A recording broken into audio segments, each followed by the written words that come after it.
ناظرین، حماس کی طرف سے اسرائیل پر حملوں میں تقریباً 300 افراد کی ہلاکت کے بعد اسرائیلی فضائیہ نے جوابی کارروائی کے دوران بمباری کی، جس سے 250 سے زائد افراد ہلاک ہو گئے۔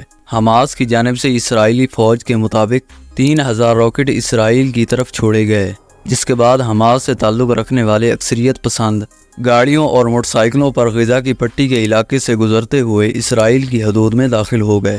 حالات مزید بگڑ رہے ہیں اور اسرائیلی فوج نے فلسطینیوں کو غزہ کی پٹی کا علاقہ خالی کرنے کی وارننگ دے دی ہے۔ اسرائیل نے کہا ہے کہ غزہ کا علاقہ مکمل طور پر خالی کریں، ورنہ بے رحم بمباری کی جائے گی۔ اسرائیل نے دعویٰ کیا ہے کہ غزہ پر مکمل طور پر قبضہ کر لیں گے، فلسطینیوں کو نکال دیا جائے گا، فلسطینی خود ہی اپنا گھر بار اور سب کچھ چھوڑ کر چلے جائیں۔ اس کے جواب میں فلسطینی صدر محمود عباس نے اس دھمکی کے جواب میں دبنگ بیان جاری کر دیا ہے۔ فلسطینی صدر محمود عباس کا کہنا ہے، غزہ کو تنہا نہیں چھوڑیں گے، دیگر مقبوضہ علاقوں کی طرح اپنا فرض نبھائیں گے۔ حماس سے اسرائیل پر دوسری جانب بمباری جاری ہے۔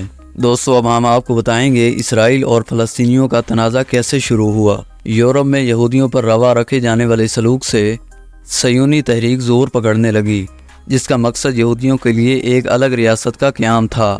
اس وقت فلسطین کا علاقہ سلطنت عثمانیہ کے کنٹرول میں تھا۔ سن 1947 میں اقوام متحدہ نے ووٹنگ کے ذریعے یہ فیصلہ کیا کہ فلسطین کو 2 ٹکڑوں میں تقسیم کیا جائے، جس میں ایک یہودی ریاست ہو اور ایک عرب ریاست، جبکہ بیت المقدس ایک بین الاقوامی شہر ہوگا۔ لیکن 14 مئی 1947 کو اسرائیل کا قیام ہوا تو اگلے ہی دن مصر، ایران اور عراق میں حملہ کر دیا۔ یہ پہلی عرب اسرائیل جنگ تھی، جس کے نتیجے میں اقوام متحدہ کے منصوبے کے مطابق جہاں عرب ریاست بننا تھی، وہ علاقہ مختلف ممالک کے قبضے میں آ گیا، اور یوں فلسطینیوں کے لیے ایک سانحے نے جنم لیا۔ 7.5 لاکھ فلسطینی ہمسایہ ممالک میں خود فرار ہوئے یا انہیں اسرائیلی فوجیوں نے بے دخل کر دیا۔ 1967 کی عرب اسرائیلی جنگ نے اس معاملے کو مزید پیچیدہ کر دیا، جب اسرائیل نے عرب اتحاد کو شکست دے کر 1973 میں مصر اور شام نے اپنے علاقے چھڑانے کے لیے اسرائیل پر حملہ کیا، جسے یوم کپور جنگ کہا جاتا ہے۔ 6 سال بعد اسرائیل اور مصر نے امن کا معاہدہ کر لیا اور سینائے مصر کو واپس لوٹا دیا۔ تو دوستو، اب یہ سوال پیدا ہوتا ہے کہ حماس اور اسرائیل کیوں لڑ رہے ہیں؟ حماس اور اسرائیل میں مستقل تناؤ موجود رہتا ہے، لیکن حماس سے ہونے والے حملے بالکل اچانک ہوئے۔ یہ زمینی حملے زیادہ تر جنوبی اسرائیل میں ہوئے ہیں۔ اسرائیلی وزیر دفاع نے کہا ہے کہ حماس نے ایک سنگین غلطی کی ہے اور اسرائیل یہ جنگ جیت جائے گا۔ دوسری طرف اسرائیل کے خلاف جنگ میں ایک نیا موڑ آ گیا ہے۔